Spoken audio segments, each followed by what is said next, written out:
Hello जय Hind students, very good evening everyone और may be afternoon. कैसे हैं सब लोग? I welcome you all on this amazing amazing platform. और ये आपकी मेरे साथ में पहली क्लास होने वाली है। यहाँ पे मैं साइंस कवर करूंगी, सबसे पहले बायोलॉजी, उसके बाद में केमिस्ट्री और उसके बाद में फिजिक्स।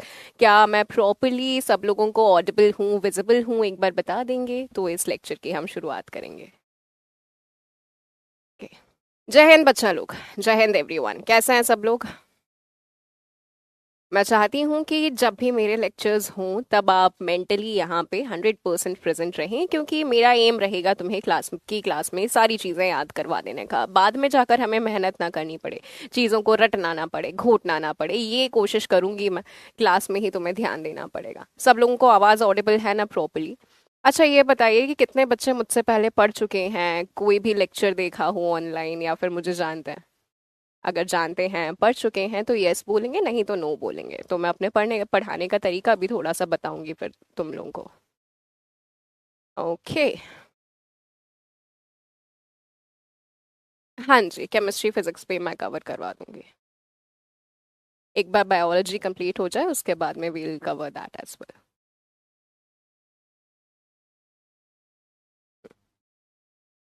काफी सारे बच्चे मुझसे पढ़ चुके हैं और नो भी आ रहा है जवाब में। ठीक है। हो गया, यानी कि मिक्स हमारे पास में है, कॉम्बिनेशन है। ओके, आप कैट वन में पढ़ चुके हैं। बढ़िया, ठीक है। तो मेरे पढ़ाने का तरीका यहाँ पे क्या होने वाला है, हम किस तरह से चीज़ों को कवर करेंगे, चलिए मैं सबसे पहले ये समझाती हूँ। बेटा, साइंस में हमारे पास में ऐसे टॉपिक्स आएंगे जो कि हमारे डेली लाइफ से रिलेटेड होंगे, जो कि बेसिक्स को कवर कर रहे होंगे। तो बेसिक्स को कवर करना है यानी कि हम लोगों को कंसेप्ट्स को क्लियर करना है, और हम लोग यहाँ पे क्वेश्चंस प्रैक्टिस करेंगे, डोंट वरी।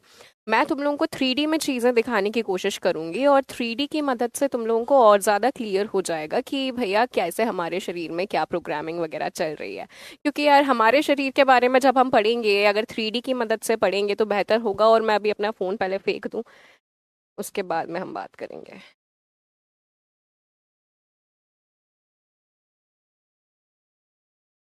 सबसे इरिटेटिंग चीज़ मेरे पूरे दिन भर की मेरा फ़ोन होता है।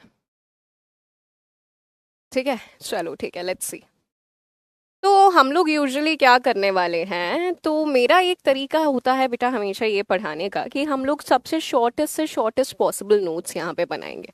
वील मेक शॉर्ट नोट्स, क्योंकि हमारे पास में जब एग्जाम आता है तब पूरा ग्रंथ पढ़ने की ताकत नहीं रहती भैया।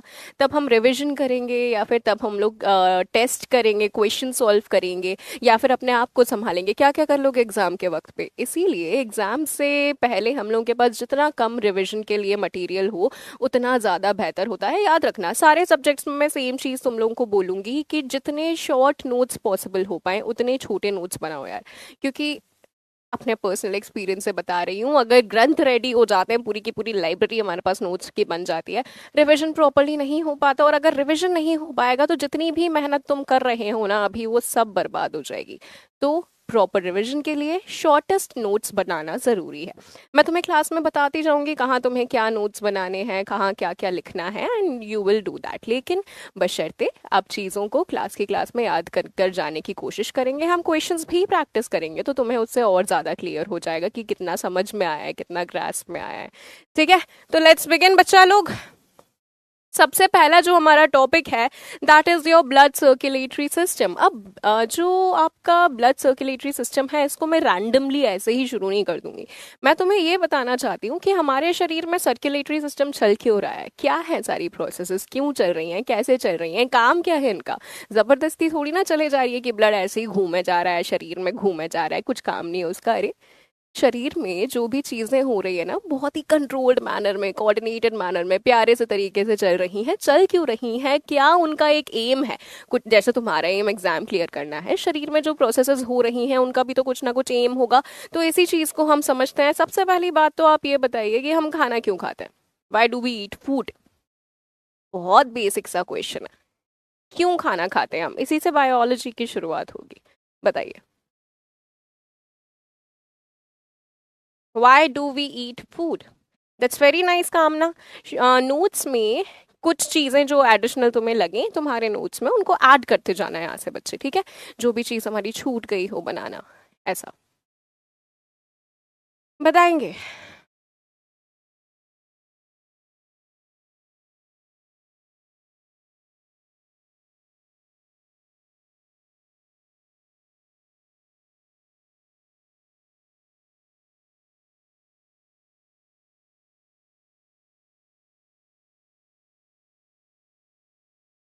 Yes, definitely we do it for energy.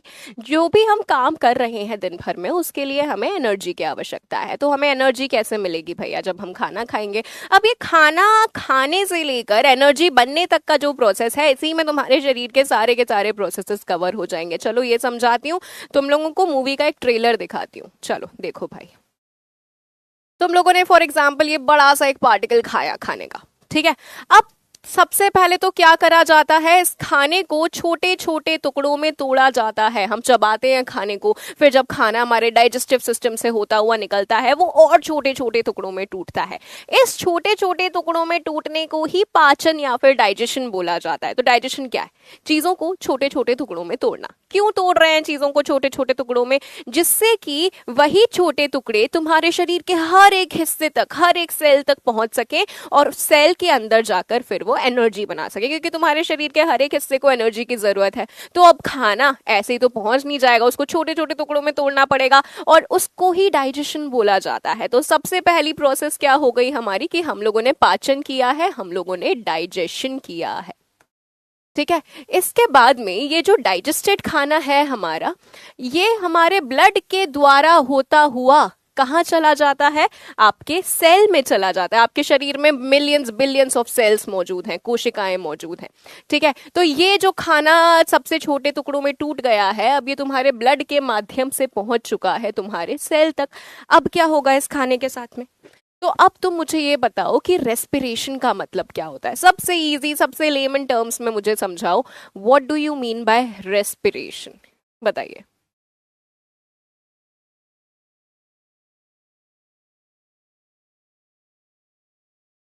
बोलो जी बोलो।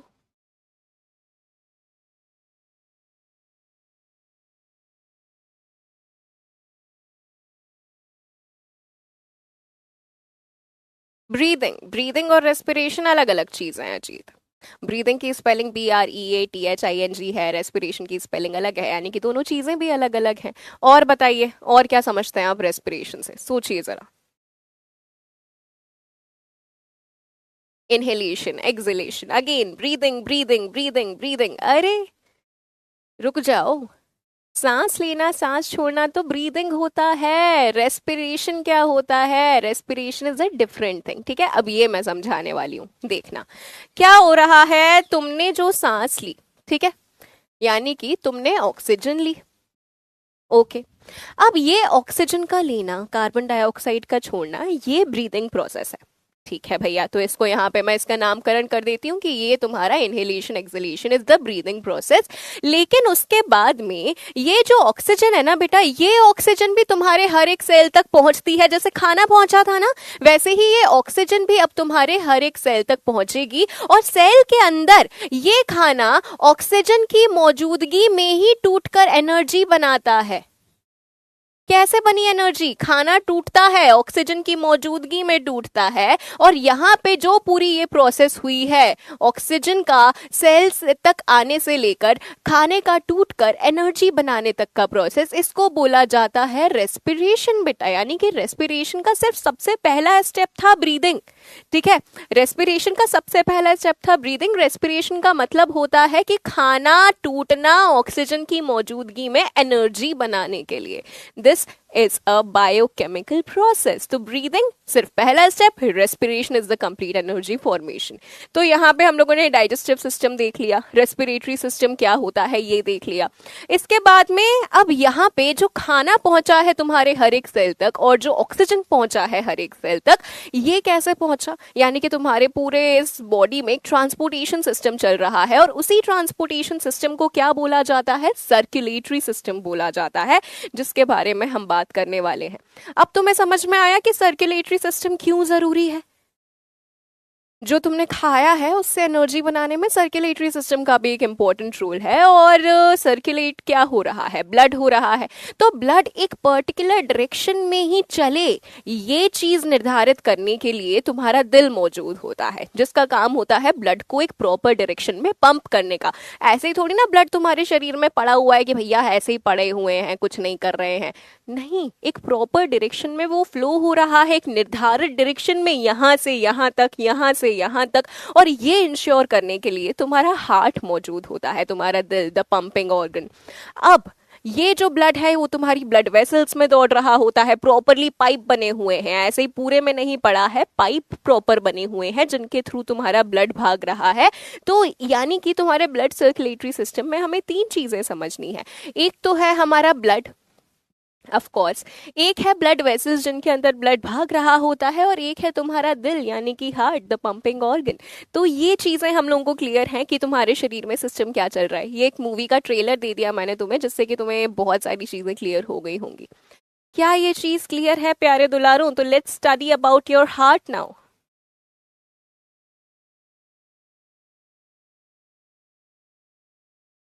दिल की बात करते हैं जरा। क्या यहाँ तक क्लियर है? एक बार मुझे बता देंगे तो हम आगे बढ़ते हैं फिर।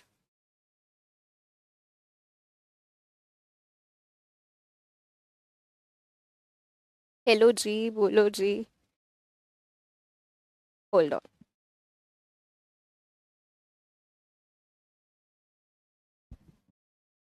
सो जाते हैं सबके सब। ठीक है। ओके। चलो, जाग गए जाग गए। परफेक्ट। हार्ट के बारे में बात करते हैं तो हमारा दिल दिखता कैसा है भैया? ऐसा जैसा कोरियंस बनाते हैं ऐसा दिखता है, या बॉलीवुड मूवीज में ऐसा बनाते हैं ऐसा दिखता है? कैसा दिखता है हमारा हार्ट? तो सबसे पहले तो इस चीज को देखते हैं चलो। तो ये रहा भैया तुम्हारा हार्ट। कुछ इस प्रकार का दिखता है तुम्हारा दिल। वैसा नहीं दिखता जैसे बॉलीवुड मूवीज में दिखाया जाता है। इस प्रकार का है। इसका पता है साइज कितना होता है? आपकी जो एक मुट्ठी है ना, सिर्फ इतने का साइज होता है इसका। इसकी पोजीशन दिखाती हूँ तुमको। तो यहाँ होती है इसकी पोजीशन, दोनों लंग्स के बीच में, यहाँ छुपा हुआ है। लंग्स को गायब करें तो ये रहा तुम्हारा हार्ट। ठीक है, तो इसके बारे में जरा चर्चा करनी है। अब क्या होगा अगर इसको मैं बीच में से ऐसे काटूं, तो वो मुझे कुछ इस प्रकार का नजर आएगा, ऐसा। तो इसके बारे में देखते हैं, चलो इसको ड्रॉ करने की कोशिश करते हैं थोड़ा सा।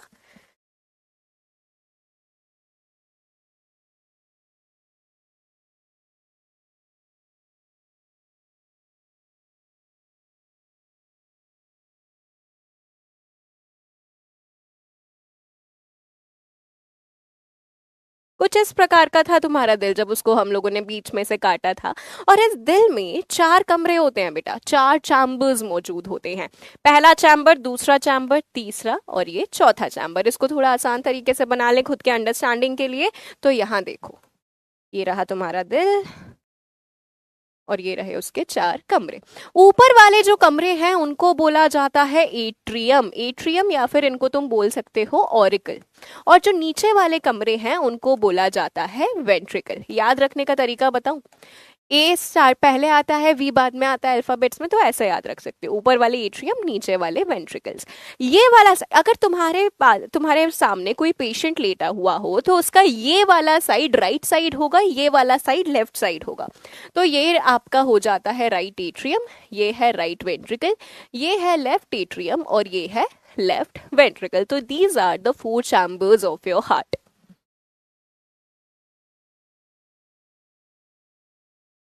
ये आप ना नोट कर सकते हैं साथ साथ में। Four chambers of the heart. अब मैं तुम लोगों को सबसे इंपॉर्टेंट चीज ये समझाने वाली हूँ कि किस प्रकार तुम्हारे शरीर में ब्लड का डायरेक्शन चल रहा होता है, ब्लड कौन से डायरेक्शन में सर्कुलेट हो रहा होता है, हार्ट इसको किस तरह से पंप करता है। Let's see. सबसे important diagram is just coming up. देखना बच्चे, ये तुम्हारा राइट एट्रियम है, ये तुम्हारा राइट वेंट्रिकल, ये लेफ्ट एट्रियम, और ये रहा लेफ्ट वेंट्रिकल। यहाँ पे मैं बना देती हूँ लंग्स। लंग्स का काम क्या है भैया? जब तुम लोगों ने सांस ली है, जब ऑक्सीजन तुमने इनहेल की है, वो ऑक्सीजन तुम्हारे लंग से होती हुई तुम्हारे ब्लड में आती है, और फिर ब्लड जो है उसको पूरे शरीर में हर एक सेल तक लेकर जाएगा। उसी ऑक्सीजन की आवश्यकता थी ना एनर्जी बनाने के लिए। और यहाँ पे मैं लिख देती हूँ ऑर्गन्स, जहां तक हम लोगों को पहुंचाना है ऑक्सीजन। ठीक है, तो देखते हैं। सबसे पहले तो ऑक्सीजन लेकर जो ब्लड है वो आपका यहाँ आएगा लेफ्ट एट्रियम में, फिर यहाँ से यहाँ आएगा और यहाँ से वो जाएगा सारे ऑर्गन्स में। ये ऑक्सीजन वाला ब्लड है। अब वेस्ट प्रोडक्ट जो तुम्हारा एनर्जी जब बनती है, जैसे फैक्ट्री में अगर कुछ भी बनता है तो कुछ ना कुछ तो कचरा निकलता है ना। तो जब हम खाने को तोड़कर एनर्जी बना रहे हैं तब कचरा बनता है कार्बन डाइऑक्साइड। सांस लेते हैं हम, ऑक्सीजन इनहेल करते हैं, सांस छोड़ते हैं, कार्बन डाइऑक्साइड निकलती है। ये कौन सी कार्बन डाइऑक्साइड है? ये वही वेस्ट कार्बन डाइऑक्साइड है जो शरीर में हमारे एनर्जी बनने की प्रोसेस में बन रही होती है। तो अब ऑर्गन से कार्बन डाइऑक्साइड लेकर ब्लड राइट एट्रियम में आएगा, यहाँ से राइट वेंट्रिकल में, और यहाँ से फिर वो दोबारा लंग्स में चला जाएगा कि लो भैया लंग्स, इसको बाहर निकाल दो कार्बन डाइऑक्साइड को। तो इस प्रकार से अगर तुम देखो तो तुम्हारे दिल से दो बार ब्लड होकर गुजर रहा है, एक बार यहाँ से और एक बार यहाँ से। इसीलिए तुम्हारा जो पूरा सर्कुलेशन है बेटा, उसको बोला जाता है डबल सर्कुलेशन।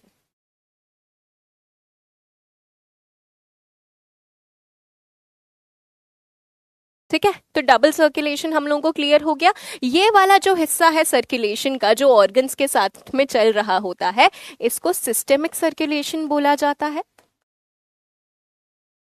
और ये वाला जो पोर्शन है लंग्स से जो रिलेटेड है, इसको बोला जाता है पल्मोनरी। बेटा लंग्स से जो भी चीज रिलेटेड होगी उसको पल्मोनरी, प्लूरा, इन शब्द का इस्तेमाल किया जाता है। जैसे हार्ट के लिए कार्डियक, लंग्स के लिए पल्मोनरी, किडनी के लिए रीनल, लिवर के लिए हेपार, इस प्रकार से लंग्स के लिए यहाँ पे पल्मोनरी।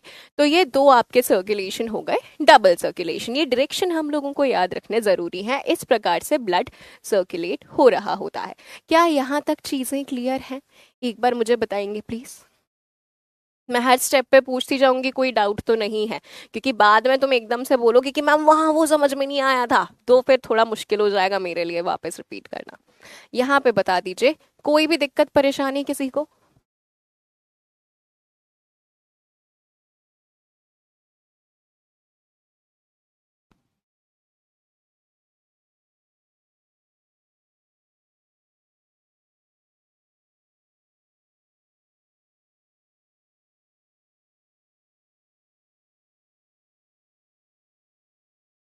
क्लियर? परफेक्ट। चलिए आगे बढ़ते हैं। ओके। पल्मोनरी यानी कि लंग्स वाला जो सर्कुलेशन है ना, जो ये वाला पोर्शन चल रहा है सर्कुलेशन का, उसको पल्मोनरी सर्कुलेशन बोला जाता है। ओके चलिए आगे बढ़ते हैं।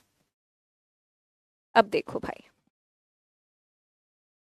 यहाँ पे ये बनाया मैंने तुम्हारा हार्ट दोबारा से। Right atrium, right ventricle, left atrium, left ventricle. ठीक है। अब मैंने तुम्हें ये बोला है कि जो आपका ब्लड का डायरेक्शन है वो एक पर्टिकुलर डायरेक्शन है। यानी कि अगर मैंने बोला है कि ब्लड यहाँ पे ऐसे आ रहा है, ऐसे आ रहा है, और फिर यहाँ से सारे ऑर्गन्स में जाएगा, right.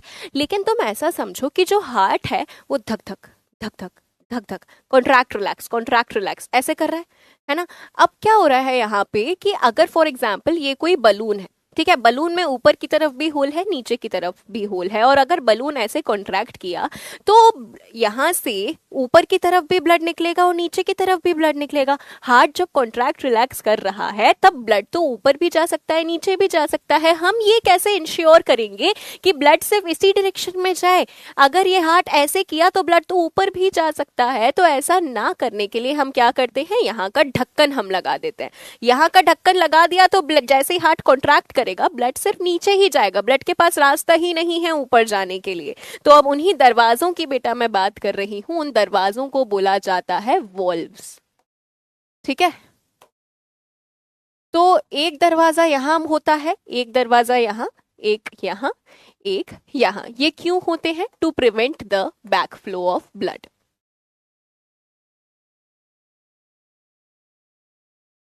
Back flow of blood. ठीक है, अब नामकरण देखते हैं इनका जरा।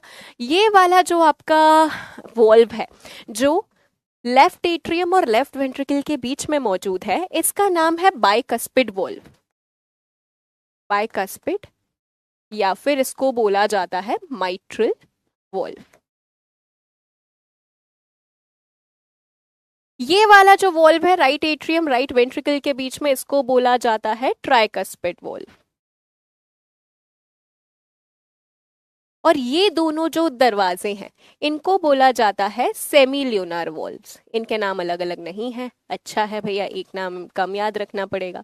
अब ये जो सारे दरवाजे हैं, इनके खुलने और बंद होने की वजह से ही हमें धक धक आवाज आती है। तुमने कभी ये इमेजिन किया धक धक धक आवाज आ कैसे रही है?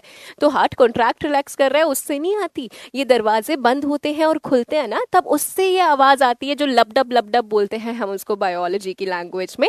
तो धक धक की आवाज जो है, इन्हीं दरवाजों के बंद होने खुलने की वजह से आती है। ये चीज आप याद रखेंगे। अब हम हार्ट बीट की बात कर ही रहे हैं, तो जरा ये देखते हैं। ऑन एन एवरेज 1 मिनट में तुम्हारा दिल कितनी बार धड़कता है? 72 टाइम्स। एक एवरेज की बात कर रही हूं, यानी कि एक हार्ट बीट में कितना वक्त लगेगा? एक हार्ट बीट में वक्त लगता है अप्रोक्सीमेटली 0.8 सेकेंड्स। ठीक है। और ये हार्ट बीट मापने के लिए, मतलब बेसिकली हार्ट बीट को सुना कैसे जाता है? डॉक्टर्स जो गले में टांगे रहते हैं, what is that instrument known as? Stethoscope. ठीक है, स्टेथोस्कोप से दिल की धड़कन को सुना जाता है। तो ये रहा तुम्हारे हार्ट के बारे में कुछ important features. Is this thing clear? I hope कि यहां तक तो सारी चीजें क्लियर हो गई होंगी बेटा। यस। अब देखो, तुम्हारा ये जो दिल है ना, ये दिमाग के कंट्रोल में नहीं है, ये खुद से धड़क रहा होता है। यानी कि दिल को धड़कने के लिए जो सिग्नल मिलता है, जो इम्पल्स मिलता है ना, वो दिल खुद से जनरेट करता है। ऐसा नहीं है कि दिमाग बोलेगा कि चलो दिल धड़को तो दिल धड़केगा, दिमाग बोलेगा कि रुक जाओ तो रुक जाएगा। नहीं, दिमाग के कंट्रोल में हमारा दिल होता ही नहीं है। दिल और दिमाग का झगड़ा बॉलीवुड मूवीज में तो हम देखते ही रहते हैं। तो यहाँ पे सिनेरियो ऐसा है, तुम इसको ऐसे समझो ना कि अगर दिल तुम्हारा दिमाग के कंट्रोल में होता, तो फिर अगर बॉडी से दिल को डिटैच कर दिया जाए तो दिल तो धड़कना बंद कर देना चाहिए। नहीं, लेकिन ऐसा नहीं होता। हमारे मरने के बाद में भी अगर दिल को बाहर निकाल के रखा जाए तो वो धड़कता रहेगा। हार्ट ट्रांसप्लांट तुमने देखा होगा, दिल को ले जाया जाता है, बहुत कम टाइम रहता है दिल के पास में, और उसको ले जाकर दूसरे इंसान में ट्रांसप्लांट किया जाता है। यानी कि दिल दिमाग के कंट्रोल में तो नहीं है। ओपन हार्ट सर्जरी में क्या होता है? दिल को बाहर निकाला जाता है शरीर के, उस पर ऑपरेट करके उसको दोबारा अंदर रखा जाता है। तो फिर तो ये जिंदगी भर धड़कना चाहिए। दिल अगर शरीर के बाहर निकाल दिए तो भी धड़कते रहना चाहिए पूरे टाइम, वो रुक ही क्यों रहा है? इसलिए क्योंकि दिल की जो मसल है उस तक ऑक्सीजन नहीं पहुंच पा रही है। जितनी ऑक्सीजन थी उतनी उसने इस्तेमाल कर ली उसकी मसल ने, तो उतनी देर वो धड़क लेगा। फिर ऑक्सीजन का सप्लाई कट चुका है उसका, तो वो फिर धीरे धीरे करके उसकी मसल मरने लग जाती है। तो दिल शरीर के बाहर भी धड़कता रहता है, यानी कि वो हमारे दिमाग के कंट्रोल में नहीं है। इसीलिए हमारे दिल को मायोजेनिक हार्ट बोला जाता है, क्योंकि दिल की जो मसल है वही दिल को धड़कन पहुंचाने के लिए काफी होती है। मायो यानी कि मसल। ठीक है, तो दिल की मसल के बारे में बात करते हैं, एक ऐसी चीज जो दिल की धड़कन को बना रही है। Let's see about this. Just give me 1 second.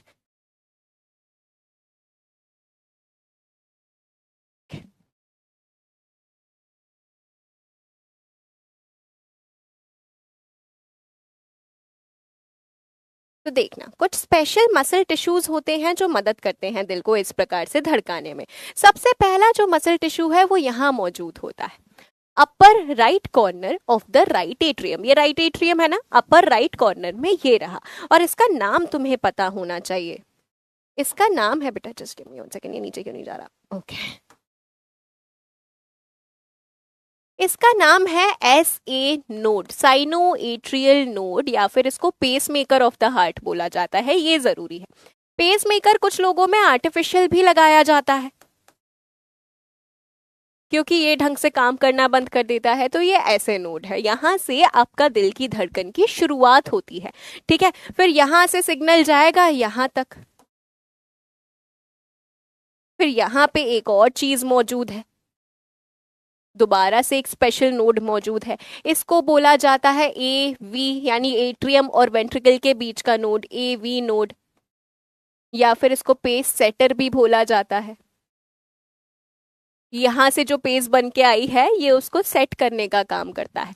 इसके बाद में ये जो सिग्नल है ये तुम्हारे दोनों वेंट्रिकल्स के बीच में ऐसा होता हुआ तुम्हारे इस दोनों वेंट्रिकल्स में इस प्रकार से फाइबर्स फैला के जाल बना लेता है और फिर पूरा दिल तुम्हारा धड़कने लग जाता है।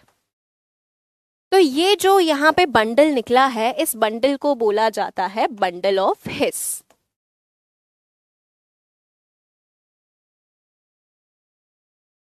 और ये जो यहाँ से फाइबर्स निकल रहे हैं इनको बोला जाता है पुरकिंजे फाइबर्स।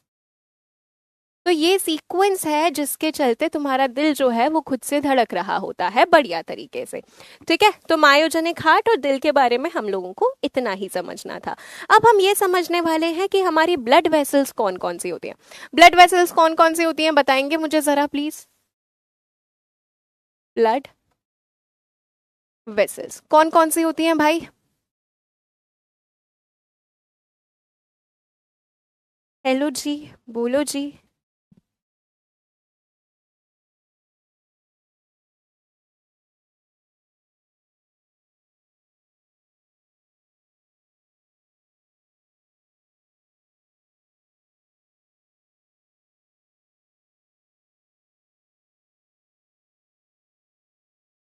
सो गए क्या तुसी? यस, कैपिलरीज, धमनी, शिरा, यस बिल्कुल सही। कौन कौन सी होती हैं बेटा? आर्टरीज, धमनियां,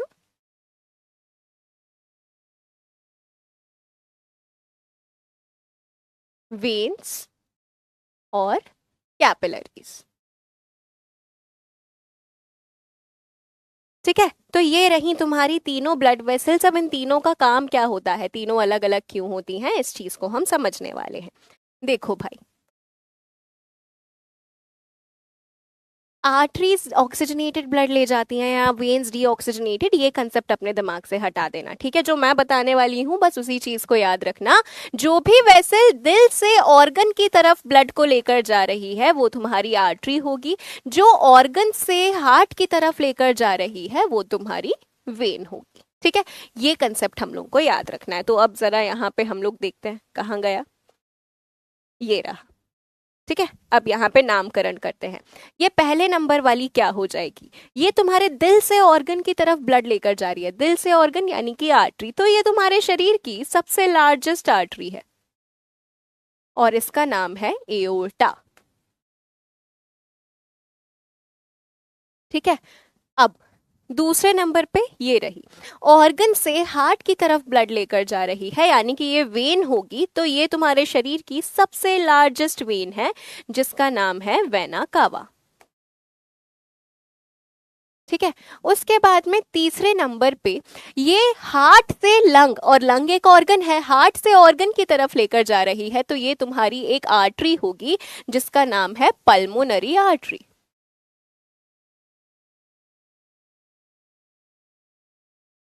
ठीक है, और ये जो चौथे नंबर पे मौजूद है ये ऑर्गन से हार्ट की तरफ लेकर आ रही है यानी कि वेन है, तो इसका नाम हो जाएगा पल्मोनरी वेन। ठीक है, तो ये वेन्स और आर्टरीज वाला कंसेप्ट तुम लोगों को यहाँ से समझ में आ जाना चाहिए। अब देखो कैपिलरीज का क्या काम है, फिर तीसरी कैपिलरीज भी तो थी ना। चलो इस चीज को देखते हैं, कहाँ गई कैपिलरी। ये रही, इस स्लाइड को ले जाते हैं हम ऊपर, यहाँ पे लेकर आते हैं। चलो अब देखना कैपिलरीज का क्या काम है।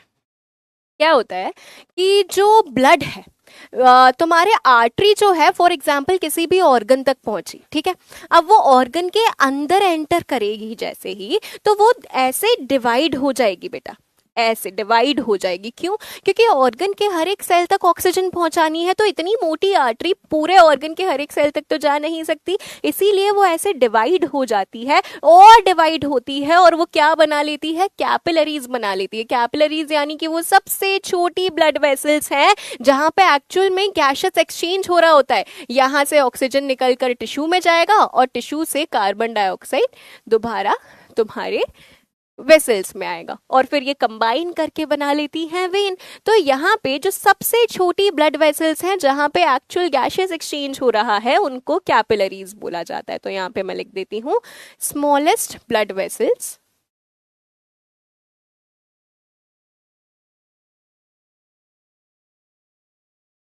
Where gaseous exchange takes place.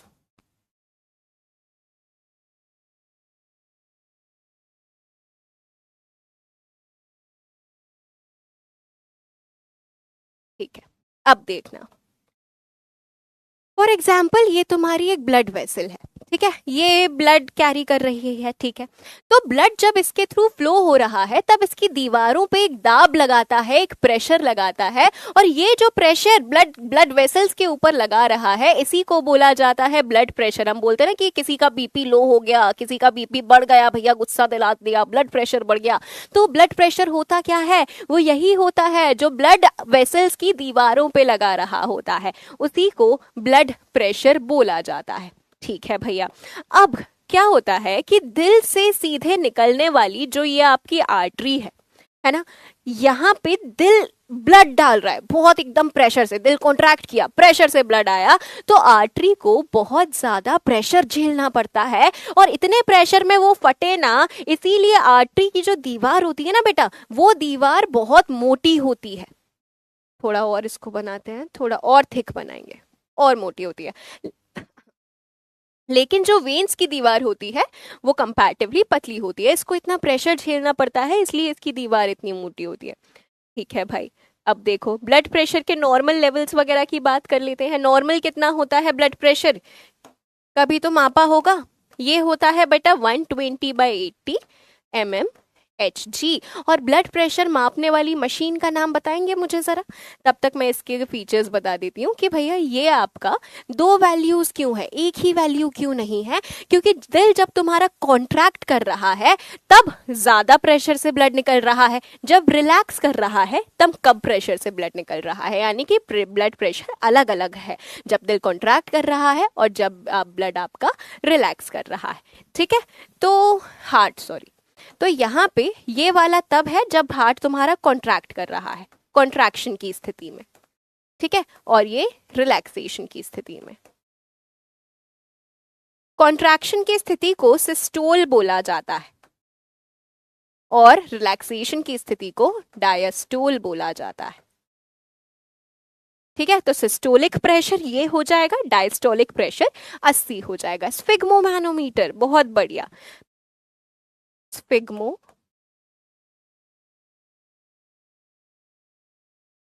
Manometer. ठीक है, क्लियर। चलिए आगे बढ़ते हैं, ब्लड प्रेशर की बात हो गई है तो जरा अब हमारे ब्लड की भी बात कर लेते हैं। Let's talk about blood. तो बेटा ये जो ब्लड है ये दो चीजों का बना हुआ है, एक फ्लूइड है जिसके अंदर सेल पड़े हुए हैं, ऐसे समझो तुम। ठीक है, तो ब्लड एक तो फ्लूइड होता है जिसको मैट्रिक्स बोला जाता है, और मैट्रिक्स के अंदर पड़े हुए हैं कुछ सेल्स। ठीक है, ये जो मैट्रिक्स है बेटा इसका नाम है प्लाज्मा, और ये तुम्हारे ब्लड का 55% बना रही होती है।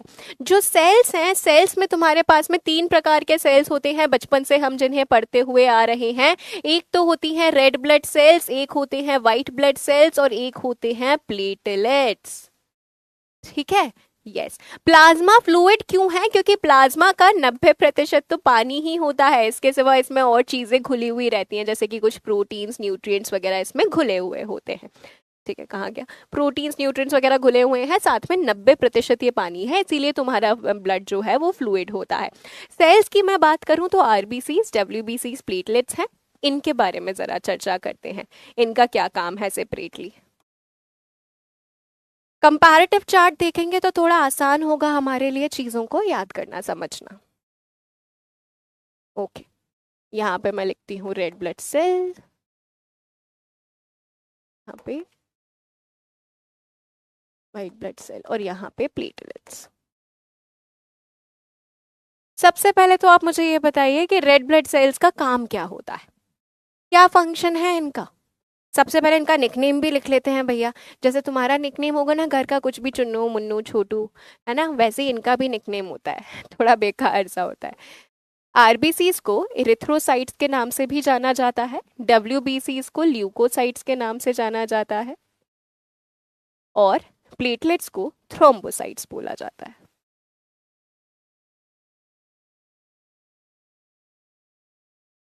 काम क्या होता है रेड ब्लड सेल्स का?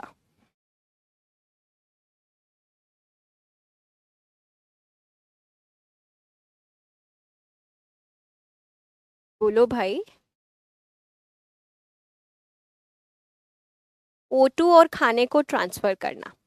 रेड ब्लड सेल ना ना ना, खाना रेड ब्लड सेल ट्रांसफर नहीं करेगा, खाना तुम्हारे ब्लड में खुलकर जा रहा है, रेड ब्लड सेल्स खाने को ट्रांसफर करने में मदद नहीं करेंगे शीतल। ऑक्सीजन प्लस कार्बन डाइऑक्साइड दोनों का ट्रांसपोर्ट। एक क्वेश्चन यहाँ पे पता है एक बार पूछा गया था एक डिफेंस के एग्जाम में कि क्या काम होता है आरबीसी का, ऑप्शन उसमें ऑक्सीजन भी था, ऑप्शन उसमें कार्बन डाइऑक्साइड भी था, और ऑप्शन उसमें ऑक्सीजन प्लस कार्बन डाइऑक्साइड भी था। जवाब जाता है ऑक्सीजन प्लस कार्बन डाइऑक्साइड। ठीक है, ऑक्सीजन प्लस कार्बन डाइऑक्साइड का जो ट्रांसपोर्टेशन है उसमें मदद करते हैं रेड ब्लड सेल्स। और तुम्हारा ब्लड लाल क्यों होता है भैया? क्योंकि रेड ब्लड सेल्स की मात्रा सबसे ज्यादा अधिक होती है सारे के सारे सेल्स में। कितनी होती है? 5 से 5.5 मिलियन, 5 to 5.5 मिलियन पर MM³ यहीं अगर WBCs की बात करूं तो ये 6,000 से 8,000 होते हैं पर MM³। और प्लेटलेट्स इन दोनों के बीच में 1.5 से 3.5 लाख होते हैं पर MM³। ठीक है, WBCs का काम क्या होता है? वही काम जो तुम्हारा होने वाला है, डिफेंस का काम होता है। और प्लेटलेट्स का काम होता है क्लॉटिंग ऑफ ब्लड में, यानी कि जब भी तुम्हें खून बहना शुरू होता है तब वो जम जाता है थोड़ी देर में। किसकी वजह से जम जाता है? प्लेटलेट्स की वजह से जम जाता है। अगर प्लेटलेट्स नहीं होंगे तो खून तो बहता रहेगा, बंद ही नहीं होगा जमना, है ना। तो ये चीजें होती हैं। इसके बाद में आरबीसी का शेप कैसा होता है? ऐसा होता है, बाइकॉन्केव शेप होता है। ठीक है, कितने दिन तक जीवित रहती हैं? पूरी तुम्हारे उम्र भर एक आरबीसी नहीं मिलेगी तुम्हें, ये जीवित रहती हैं 120 दिन तक। WBC जिंदा रहते हैं 12 से 20 दिन तक, 12 to 20 डेज। और प्लेटलेट सबसे कम 3 से 8 दिन तक जिंदा रहते हैं। इसके बाद में आरबीसीज जब मर जाते हैं तब वो एक कब्रिस्तान में जाते हैं, ग्रेवयार्ड ऑफ आरबीसीज जिसको बोला जाता है स्प्लीन, ग्रेवयार्ड ऑफ आरबीसीज। कौन है? स्प्लीन है बेटा। ठीक है, ये चीजें हम लोगों को क्लियर हो गई हैं। और एडिशनली जो मेच्योर आरबीसीज होते हैं, आरबीसी जब मेच्योर हो गया तब उसके पास न्यूक्लियस मौजूद नहीं होता। मेच्योर आरबीसी नो न्यूक्लियस, हर एक सेल के पास एक न्यूक्लियस होता है, इसके पास में मेच्योर होने के बाद में नहीं होता न्यूक्लियस। ठीक है, प्लेटलेट्स की हम बात करें तो प्लेटलेट्स में जो मैमेलियन प्लेटलेट्स हैं, स्तनधारी जो जानवर होते हैं, मैमल्स जिनको बोला जाता है, तो मैमेलियन प्लेटलेट्स में भी कोई न्यूक्लियस नहीं होता, नो न्यूक्लियस। तो ये कंपैरेटिव चार्ट था, आई होप कि क्लियर हो गया होगा। क्वेश्चन ये उठता है कि चलो ये मर जाते हैं लेकिन ये वापस बनते कहाँ पे हैं शरीर में, कहाँ पे ब्लड सेल्स का दोबारा फॉर्मेशन होता है बेटा, ये भी तो समझना पड़ेगा। तो फॉर एग्जाम्पल ये तुम्हारी एक हड्डी है, ठीक है, हड्डी के अंदर ना एक स्पेस होता है बेटा जिसको बोला जाता है बोन मैरो। ये है बोन मैरो, और इस बोन मैरो में तुम्हारे सारे सेल्स का, सारे ब्लड सेल्स का फॉर्मेशन होता है, फॉर्मेशन ऑफ ब्लड सेल्स। इसीलिए तुमने सुना होगा बोन मैरो ट्रांसप्लांट बहुत ज्यादा जरूरी होता है कुछ लोगों में जिनमें नए ब्लड सेल्स नहीं बन पा रहे हैं, तो उनका बोन मैरो ट्रांसप्लांट करवाना पड़ता है क्योंकि दिक्कत हो जाएगी। डोनेटेड ब्लड, भैया डोनेट अगर ब्लड किया है तो किसी इंसान को बहुत ज्यादा ब्लीडिंग हो गई तो वो डोनेट कर दिया, अब उसके सेल्स जब तक खत्म होंगे तब तक इंसान के शरीर में नए सेल्स तब तक बनने लग जाएंगे। ठीक है, तो formation of new blood cells के लिए बोन मैरो रिस्पॉन्सिबल होता है। ठीक है, चलो, ओके, ये भी हमारा हो गया सॉर्टेड, सारे सेल्स के बारे में हम लोगों ने देख लिया। ये अब हमारे पास में क्या बचता है? अब हमारे पास में डिसऑर्डर्स ऑफ हार्ट बचते हैं बेटा। यहां तक आई होप कि सब लोगों को क्लियर हो गया होगा। ग्रेवयार्ड ऑफ डब्ल्यूबीसीज और प्लेटलेट्स कोई स्पेसिफिक ऑर्गन नहीं होता, आरबीसीज के लिए एक स्पेसिफिक निर्धारित ऑर्गन है, इसीलिए उसका नाम मैंने तुम्हें बता दिया अंकुश। ठीक है, तो कुछ डिसऑर्डर्स देखें हम लोग हार्ट से रिलेटेड।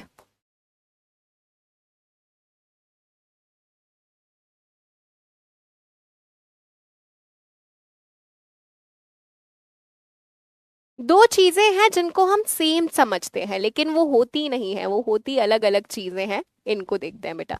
एक तो होता है कार्डियक अरेस्ट, नाम सुना होगा, कार्डियक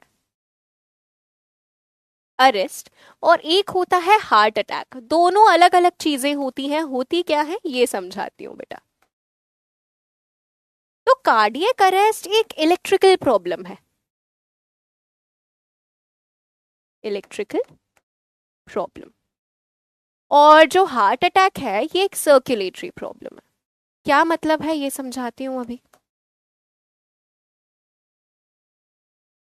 देखो भाई, इलेक्ट्रिकल प्रॉब्लम का मतलब है कि जैसे तुम्हारे दिल की जो इम्पल्स है, दिल दिल धड़कने के लिए जो सिग्नलिंग आ रहा था, तुम्हारे पूरे शरीर में जो सिग्नल आ रहा है वो बेटा इलेक्ट्रिकल सिग्नल होता है। वो इलेक्ट्रिसिटी के फॉर्म में पूरे शरीर में तुम्हारे सिग्नल दौड़ रहा है। जैसे फॉर एग्जांपल मुझे मेरे हाथ को ऐसे मूव करना है तो इलेक्ट्रिसिटी के फॉर्म में इंफॉर्मेशन यहाँ पे आई थी। वैसे ही दिल की जो धड़कन है वो भी इलेक्ट्रिसिटी के फॉर्म में चल रही है। तो यहाँ पे कार्डियक अरेस्ट की सिचुएशन में ऐसा होता है कि ऐसा लगता है जैसे किसी ने स्विच बंद कर दिया। एकदम से अगर स्विच बंद होगा तो दिल धड़कना बंद हो जाएगा, and that is known as cardiac arrest. Arrest हो गया, एकदम से इंसान बेहोश होगा। उसमें ऐसा कोई सिनेरियो नहीं होता कि दिल में दर्द होना शुरू हो गया, चेस्ट में और हाथ में दर्द हो रहा है और चक्कर आ रहे हैं और भैया पसीना निकल रहा है, नहीं ऐसा कुछ नहीं होता। इंसान एकदम से बेहोश होता है क्योंकि स्विच एकदम से बंद हो गया, इलेक्ट्रिकल प्रॉब्लम आ गई। हार्ट अटैक में क्या होता है, हार्ट अटैक को मायोकार्डियल इस्चीमिया, एमआई के नाम से भी जाना जाता है, मायोकार्डियल इन्फार्क्शन, सॉरी। ठीक है, तो ये सर्कुलेटरी प्रॉब्लम है। सर्कुलेटरी प्रॉब्लम में बेसिकली क्या हो रहा है, जैसे तुम्हारा जो दिल है ना, दिल को भी तो दिल की भी मसल है, तो दिल की जो मसल है उसको ऑक्सीजन पहुंचाना जरूरी है ना भैया, क्योंकि दिल की मसल है भैया, वो भी तो सेल की बनी हुई है, तो उस तक भी तो ऑक्सीजन पहुंचेगी तब जाकर एनर्जी बनेगी। तो क्या हो रहा है यहाँ पे, हमें दिल की हर एक सेल को ऑक्सीजन पहुंचाना है। तो एक आर्टरी जो दिल की मसल को ऑक्सीजन पहुंचाती है उसका नाम है कोरोनरी आर्टरी। अगर इस कोरोनरी आर्टरी में ब्लॉकेज हो जाए तो फिर क्या होगा, दिल की मसल तक ब्लड नहीं पहुंच पाएगा, ऑक्सीजन नहीं पहुंच पाएगा, तो धीरे धीरे दिल की मसल मरने लग जाएगी। तुमने सुना होगा आर्टरी में 80% 90% ब्लॉकेज हो गया है, हार्ट अटैक के चांसेस बढ़ गए हैं। क्या हुआ, दिल तक जो आर्टरी ब्लड पहुंचा रही थी यहाँ पे कनेक्शन टूट गया है, यहाँ पे बहुत ज्यादा कोलेस्ट्रॉल का डिपोजिशन हो गया है। अब कोलेस्ट्रॉल का डिपोजिशन होने की वजह से यहाँ तक ऑक्सीजन नहीं पहुंच पा रही है, तो दिल की मसल धीरे धीरे करके मरने लग जाएगी। और जब वो धीरे धीरे करके मर रही है तब इंसान भले ही एसी में बैठा हो उसको पसीना आने लग जाता है, घबराहट होने लग जाती है, यहाँ पे left side of the heart में पेन होने लग जाता है, यहाँ पे लेफ्ट वाले शोल्डर में दर्द होने लग जाता है। तो इंसान को पता चल जाता है कि कुछ ना कुछ गड़बड़ है।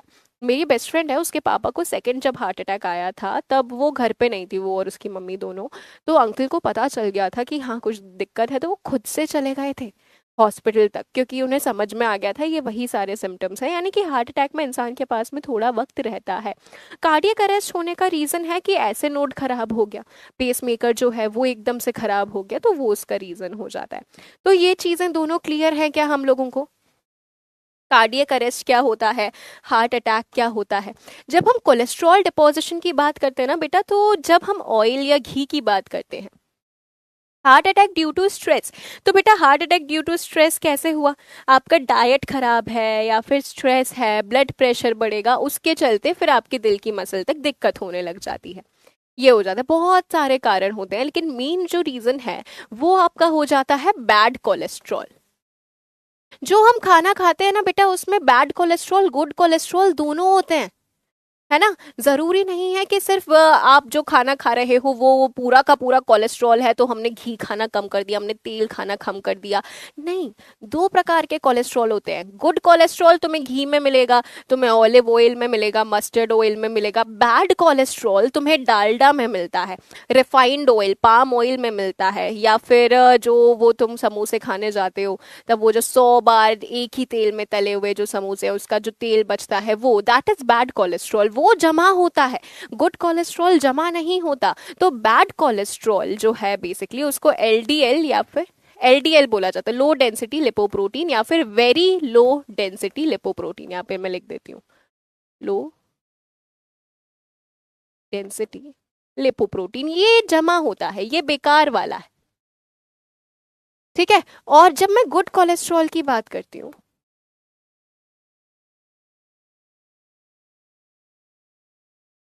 तो ये गुड कोलेस्ट्रॉल तुम्हारा हाई डेंसिटी वाला लिपोप्रोटीन होता है। हाई डेंसिटी लिपोप्रोटीन या very high density lipoprotein.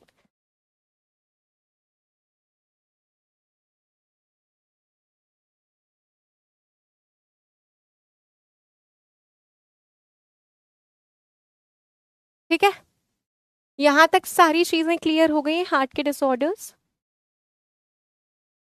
Yes, heart attack के चांसेस बढ़ते हैं। आपकी लाइफस्टाइल की वजह से आपको हार्ट अटैक की प्रॉब्लम्स हो जाती हैं।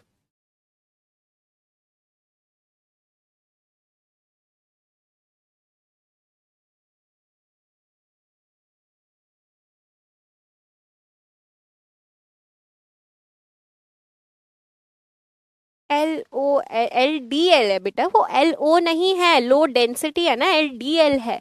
ये स्टोर, ये जमा होने लग जाता है आर्टरीज में। ठीक है। ऐसा करते हैं, कुछ क्वेश्चंस करते हैं हम लोग, चलो। सबसे पहला क्वेश्चन, तुम यहीं पर मुझे जवाब देना क्योंकि पोल काम नहीं कर रहा है। तो which blood vessels carry the blood away from the heart?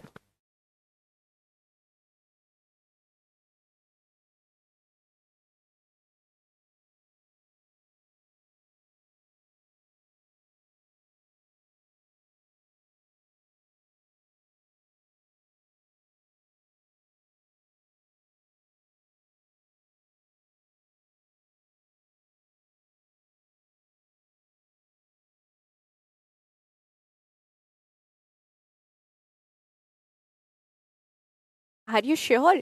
जवाब ए जाएगा। अवे फ्रॉम द हार्ट का मतलब क्या है? अवे फ्रॉम द हार्ट का मतलब है जो दिल से लेकर ऑर्गन तक लेकर जा रहा है। और दिल से ऑर्गन तक कौन सी वेसल लेकर जा रही थी बच्चे? कहाँ गई? दिल से ऑर्गन तो आर्टरीज लेकर जा रही हैं, तो जवाब आपका वेन कैसे हुआ? जवाब तो आपका आर्टरीज होगा। Option number B will be our correct answer ना। चलो देखते हैं इसको। Option number B, arteries will be our correct answer, option number B. ठीक है। चलो, उसके बाद में ब्लड प्रेशर सबसे ज्यादा कौन सी ब्लड वेसल में होता है?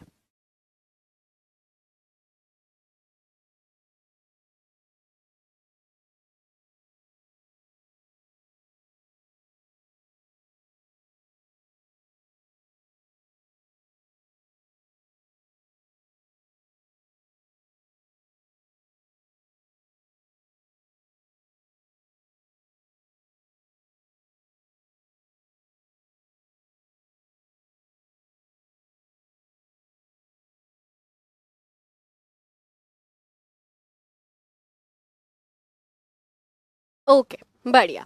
सही जवाब क्या जाएगा? आर्टरीज, इसीलिए आर्टरीज की दीवार मोटी होती है। और कुछ फैक्ट्स एंड फिगर्स हैं जो मैं बताना चाहती हूँ, जैसे ब्लड का पीएच।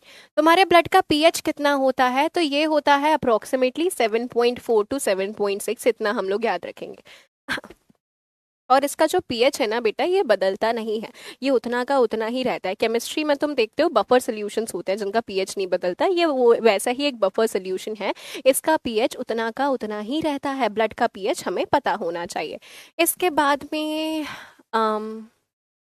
एक और चीज़ मैं बताने वाली थी, मेरे दिमाग से स्लिप हो गई। Just give me 1 second, I will recall it up. कुछ इम्पोर्टेंट था।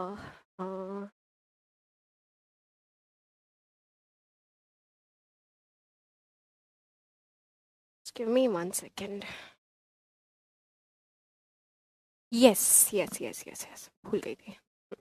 तो आप मुझे ये बताइए कि तुम्हारी रेड ब्लड सेल्स जो हैं उनका कलर रेड क्यों है? Why are red blood cells red? बताइए।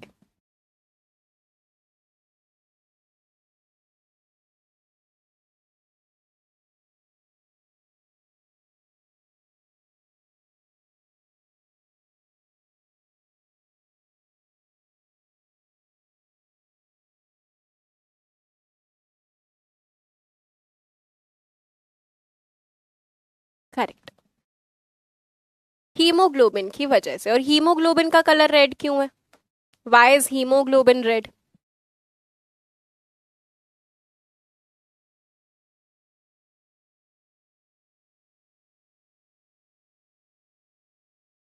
यस, बिल्कुल भगत। आयरन की वजह से, आयरन की वजह से हीमोग्लोबिन तुम्हारा रेड होता है। अब हीमोग्लोबिन के नॉर्मल लेवल्स कितने होते हैं? 12 से 16 ग्राम पर 100 ml ऑफ ब्लड ये मौजूद होता है। लड़कियों में थोड़ा कम, कंपैरेटिवली हीमोग्लोबिन कम होगा, क्योंकि हर महीने ब्लड लॉस होता है इसलिए। तो लड़कियों में अप्रोक्सीमेटली आपको ऑन एन एवरेज 13-14 के अराउंड मिलता है हीमोग्लोबिन, और लड़कों में 15-16 के अराउंड आपको मिल रहा होता है। तो ये हीमोग्लोबिन होता है। और हीमोग्लोबिन की कमी को ही बोला जाता है anaemia. The loss, deficiency of haemoglobin is known as anaemia. तो अनीमिया को खून की कमी मत बोलना अगली बार से। अनीमिया का मतलब होता है हीमोग्लोबिन की मात्रा में कमी आ जाना। ठीक है। अब एक सिनेरियो है जहां पे जो तुम्हारी रेड ब्लड सेल है ना, ये तुम्हारी रेड ब्लड सेल, ठीक है, अगर इसका shape due to some genetic changes, क्या होता है, इसका शेप कभी कभार ऐसा हो जाता है, ऐसा, और इसको बोला जाता है सिकल सेल। तो अगर ऐसा शेप हो गया है, तो अगर तुम्हारी ये फॉर एग्जांपल ये ब्लड वेसल्स हैं, ब्लड वेसल के थ्रू बहुत आसानी से ये वाला शेप फ्लेक्सिबली निकल जाता है। लेकिन ये जो सिकल सेल है, ये सिकल सेल वाला शेप यहाँ पे जमा हो जाता है, जिस कारणवश जो ब्लड है वो यहाँ पे फ्लो नहीं हो पाएगा और यहाँ पे अनीमिया हो जाएगा। क्यों? क्योंकि ब्लड नहीं पहुंच पा रहा हर एक सेल तक। And this condition is known as sickle cell anaemia. India sickle cell anaemia को इराडिकेट करना चाहता है, हटाना चाहता है 2047 तक। और ये यूनियन बजट में मेंशन था 2 साल पहले के यूनियन बजट में कि 2047 तक हमें सिकल सेल अनीमिया को कंप्लीटली हटा देना है। ठीक है, तो ये एक डिसऑर्डर। इसके बाद में आप मुझे ये बताइए, स्मॉलेस्ट ब्लड वेसल जहां पे एक्सचेंज होता है गैसेस का, न्यूट्रिएंट्स का।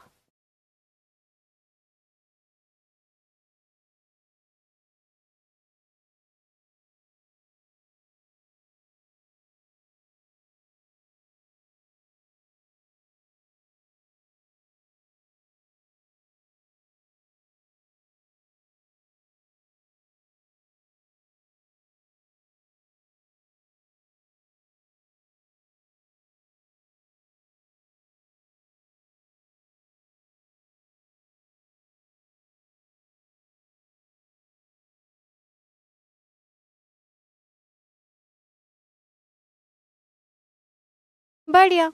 सही जवाब यहाँ पे क्या जाएगा? Option number C, capillaries. ठीक है। अगला question, which chamber of the heart pumps oxygen rich blood to rest of the body? यानी कि तुम्हारे पूरे हार्ट का ऐसा कौन सा चैम्बर है जहां से ब्लड निकलकर सारे ऑर्गन्स तक जा रहा है? तो वो जो डबल सर्कुलेशन वाला डायग्राम था ना, वहां से इस क्वेश्चन का जवाब दो।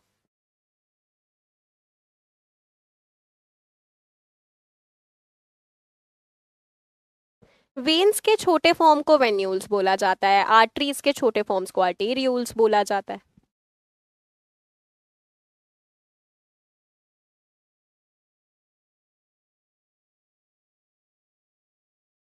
बढ़िया, बिल्कुल सही है। क्या सही जवाब जाएगा हमारा? लेफ्ट वेंट्रिकल जाएगा, क्योंकि लेफ्ट वेंट्रिकल से ही निकलकर ब्लड जो था वो ऑर्गन्स तक गया था। शाबाश। इसके बाद में ऐसा ही एक और क्वेश्चन था मेरे पास में, कहाँ चला? हाँ, blood returning to the heart from the body. Blood जब हार्ट में दोबारा बॉडी से रिटर्न कर रहा है, तब वो कौन से चैम्बर में एंटर करता है? ये भी क्वेश्चन तुम्हारे उसी वाले डायग्राम से देखकर मुझे बताओ। अभी तो देखकर बता रहे हो, बाद में वो डायग्राम पूरा आ जाना चाहिए। ठीक है।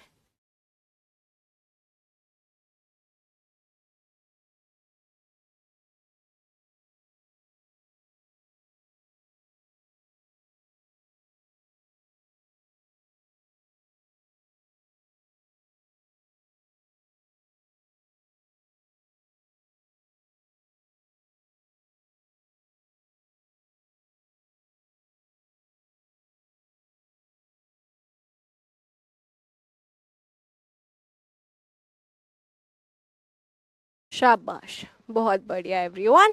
Right atrium will be your correct answer. इसके बाद में अगला क्वेश्चन आ जाता है, what is the approximate average volume of blood in adult human body? हमारे शरीर में ऑन एन एवरेज कितना होता है वॉल्यूम ब्लड का?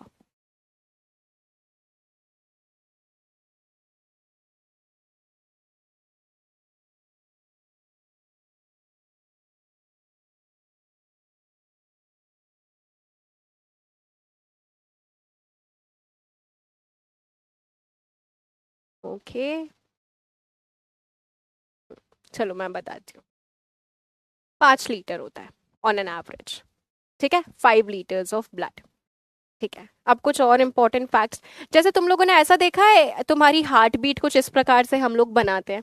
तो ये क्या है, ये जो हमें दिखता है इसको बोला जाता है बेटा ईसीजी। ईसीजी यानी कि इलेक्ट्रोकार्डियोग्राम। इलेक्ट्रोकार्डियोग्राम बोला जाता है। और जो मशीन होती है जिससे हम लोग इलेक्ट्रोकार्डियोग्राम को लेते हैं उसको बोला जाता है, उल्टा उल्टा चल रहा है यहाँ पे, उसको ग्राफ बोला जाता है। इलेक्ट्रोकार्डियोग्राफ, जबकि ग्राफ तो ये है लेकिन इसका नाम ग्राम है और मशीन का नाम ग्राफ है। तो इलेक्ट्रोकार्डियोग्राफ मशीन होती है।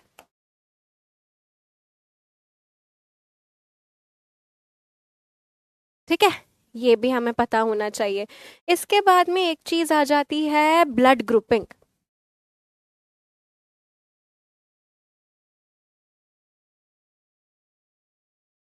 तो बेटा बहुत सारे अलग अलग तरीके हैं ब्लड ग्रुपिंग के, लेकिन जो सबसे ज्यादा एक्सेप्टेबल जो आज हम लोग मानते हैं वो एबीओ ब्लड ग्रुपिंग है। जैसे अगर मैं तुमसे तुम्हारा ब्लड ग्रुप पूछूं तो तुम लोगों को पता है ना अपना अपना ब्लड ग्रुप, भैया पता होना चाहिए, बता दो एक बार। मेरा तो बी पॉजिटिव है, तुम लोगों का क्या क्या है? एबीओ के टर्म्स में ही बताओगे तुम, ए प्लस या फिर बी पॉजिटिव या O positive, A B positive, O negative, B negative, A B negative, A negative. यही होता है ब्लड ग्रुप्स, यही सबसे ज्यादा एक्सेप्टेबल हमारा ब्लड ग्रुप टाइपिंग है। और ये दिया था हम लोगों को सर लैंडस्टीनर ने।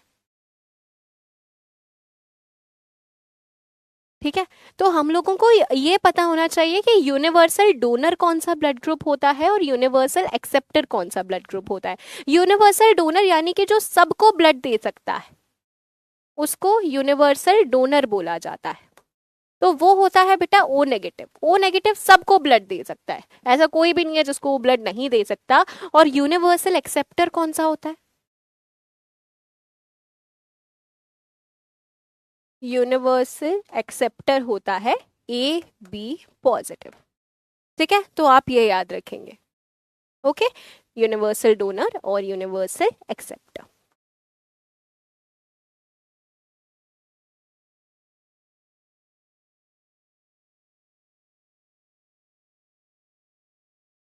ठीक है भाई, ये तो हो गया। अब अगर किसी को कोई दिक्कत परेशानी है, कोई भी डाउट है, तो आप मुझसे पूछ सकते हैं। हम लोगों ने हार्ट के बारे में, सर्कुलेटरी सिस्टम के बारे में तो सब कुछ सीख लिया है कि भैया क्या हमारा हार्ट होता है, कौन कौन सी अलग अलग ब्लड वेसल्स होती हैं, ब्लड का क्या कंपोजिशन है, अलग अलग ब्लड के सेल्स कौन से होते हैं, क्या क्या उनका काम होता है, सब कुछ हम लोग सीख चुके हैं। ब्लड के सेल्स का नॉर्मल नंबर भी पता होना चाहिए, ये भी हम लोगों ने सीखा था। जैसे डेंगू में प्लेटलेट्स का नंबर कम हो जाता है, तो कम हो जाता है हम कैसे समझेंगे? जब पता चलेगा कि नॉर्मल नंबर क्या होता है। कोई भी किसी को भी दिक्कत परेशानी है तो आप मुझसे पूछ सकते हैं। बोलो भाई बोलो जरा। एक और चीज मैं तुम्हें बताना भूल गई हूँ, वो भी मैं बता देती हूँ। ये तुम्हारी कहाँ आएगी, ब्लड वेसल्स में एक चीज आ रही है यहाँ पे। पल्मोनरी यानी कि कोई भी चीज जो लंग से रिलेटेड होती है उसको पल्मोनरी बोला जाता है। What is the difference in blood groups? तो भगत ये एक बहुत बड़ा टॉपिक हो जाता है वैसे तो।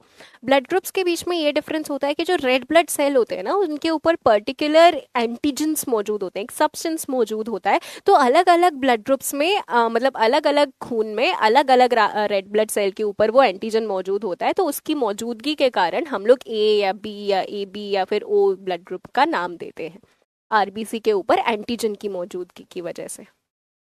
जैसे फॉर एग्जाम्पल अगर तुम्हारा ब्लड ग्रुप ओ पॉजिटिव है, मेरा बी पॉजिटिव है, तो मेरी आरबीसी के ऊपर बी वाला एंटीजन होगा, तुम्हारी वाली के ऊपर कोई नहीं होगा, इसीलिए जीरो या ओ ब्लड ग्रुप तुम्हारा होता है। तो ये फर्क हो जाता है। ठीक है। एक और चीज जो मैं वेन्स में बताना भूल गई कि वेन्स के अंदर बेटा वॉल्व्स होते हैं। मैंने बताया था ना, दरवाजे जिनकी मदद से बैक फ्लो ऑफ ब्लड बचता है।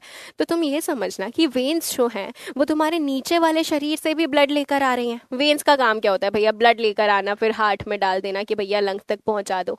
तो अब क्या होता है, नीचे वाला जो शरीर है यहाँ से ब्लड लेकर आ रही है अगर कोई वेन, तो ब्लड ऊपर की डायरेक्शन में आ रहा है, लेकिन गुरुत्वाकर्षण ग्रेविटी के चलते तो ब्लड को नीचे जाना चाहिए। तो हम क्या करते हैं, ब्लड को जैसे जैसे ऊपर खींचते जाते हैं ना, वैसे वैसे दरवाजे बंद करते जाते हैं। ऊपर खींचा दरवाजा बंद किया, ऊपर खींचा दरवाजा बंद किया। तो इसीलिए वेन्स में वॉल्व्स मौजूद होते हैं। तो वी से वॉल्व्स, वी से वेन्स, आप इसको इस तरह से याद रख सकते हैं। What is the purpose of blood groups being different in every one? बेटा बात यह है कि वो अलग अलग होते हैं, ये नेचर का प्रोसेस है। हमें क्यों पता होना चाहिए? क्योंकि अगर कोई ब्लड ग्रुप, अलग अलग ब्लड ग्रुप है और वो इंसान में डोनेट किया गया, फॉर एग्जाम्पल मेरा ब्लड ग्रुप बी है, अब मुझे कोई ए ब्लड ग्रुप वाला इंसान ब्लड नहीं दे सकता, क्योंकि मेरा शरीर उसको फॉरेन ऑब्जेक्ट की तरह समझेगा। और शरीर में जब भी कोई फॉरेन ऑब्जेक्ट आता है तब शरीर उससे लड़ने लग जाता है। तो अगर कोई दूसरा ब्लड ग्रुप मेरे शरीर में आएगा तो मेरा शरीर उसको फॉरेन सब्सटेंस समझ के उसके अगेंस्ट लड़ने लग जाएगा और उस पूरे ब्लड को खत्म कर देगा। तो कोई मतलब ही नहीं हुआ डोनेशन का। इसलिए जो ब्लड ग्रुप होता है उसमें वही ब्लड ग्रुप डाला जाता है, except the universal donor, universal acceptor वाला कंसेप्ट। तो इसीलिए ब्लड ग्रुप्स के बारे में पता होना बहुत जरूरी है। ठीक है, is this thing clear?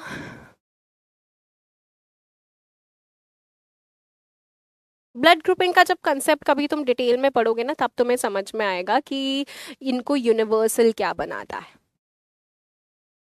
O negative universal donor इसलिए है क्योंकि दूसरा कोई भी शरीर उसको फॉरेन ऑब्जेक्ट की तरह कंसिडर नहीं करता, उसको दुश्मन नहीं समझता, तो सब उसको एक्सेप्ट कर लेते हैं। और ए बी यूनिवर्सल एक्सेप्टर इसलिए है क्योंकि वो किसी के अगेंस्ट लड़ता, वो बहुत फ्रेंडली है, वो बोलता है कि सब आ जाओ, मैं बहुत फ्रेंडली हूं, मैं तुम्हारे अगेंस्ट नहीं लड़ूंगा। इसीलिए ए बी यूनिवर्सल एक्सेप्टर हो जाता है। ठीक है, क्लियर कामना? Clear everyone? और किसी को कोई दिक्कत परेशानी है तो आप बेझिझक मुझसे पूछ सकते हैं। इस क्वेश्चन का जवाब दीजिए, ये क्वेश्चन आया था, ये मैं बताना भूल गई थी, बताइए। Which blood vessels have walls to prevent backflow of blood? अब आराम से बता पाओगे ना ये?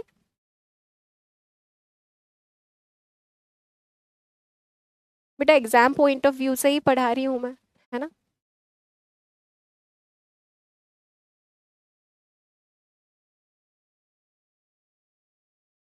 यस।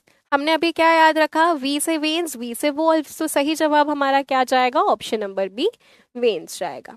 ठीक है, इसके बाद में इस क्वेश्चन का जवाब दो। इनमें से क्या सही है आर्टरीज के बारे में एज कंपेयर टू वेन्स?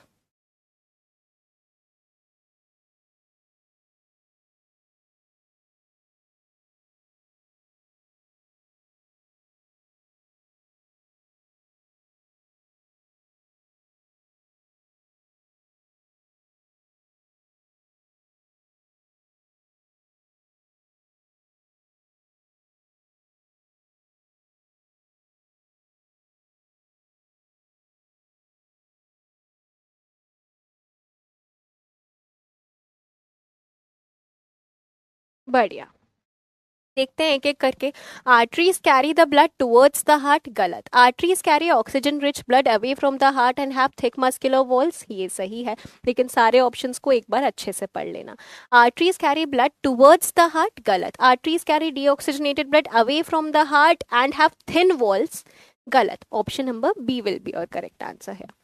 ठीक है, तो इसी के साथ में हमारा सर्कुलेटरी सिस्टम खत्म होता है और हम आज की क्लास को एंड करते हैं। बेटा मैं हमेशा एक चीज बोलती हूँ आज सुन लो तुम, हर एक क्लास में आखिरी में मैं ये चीज बोलती हूँ, that a healthy mind resides in a healthy body, यानी कि अगर तुम्हारा शरीर हेल्दी रहेगा तभी शरीर के अंदर रहने वाला तुम्हारा दिमाग हेल्दी रहेगा। इसीलिए शरीर का ध्यान रखना बहुत जरूरी है। डेली 45 से 50 मिनट की एक्सरसाइज किया करो। एक्सरसाइज करोगे तो दिल तेजी से धड़कने लग जाएगा। क्यों? क्योंकि तुम्हारी हर एक मसल को ऑक्सीजन की रिक्वायरमेंट होगी, तो दिल तेजी से धड़केगा और ब्लड फ्लो तुम्हारे दिमाग तक भी जाएगा, और ब्लड तुम्हारे दिमाग तक ज्यादा ऑक्सीजन लेकर जाएगा, और ज्यादा ऑक्सीजन जाएगा तो दिमाग अच्छी तरह से काम करेगा। इसीलिए एक्सरसाइजिंग जरूरी है 45 से 50 मिनट की। इसीलिए हेल्दी खाना जरूरी है। हेल्दी खाओगे दिमाग हेल्दी तुम्हारा रहेगा। क्यों? क्योंकि शरीर हेल्दी रहेगा। ठीक है, तो मेक श्योर कि आप इस चीज को फॉलो करें। हम लोग मिलते हैं अगली क्लास में, तब तक के लिए signing off till then. Bye bye, जय हिंद, वंदे मातरम।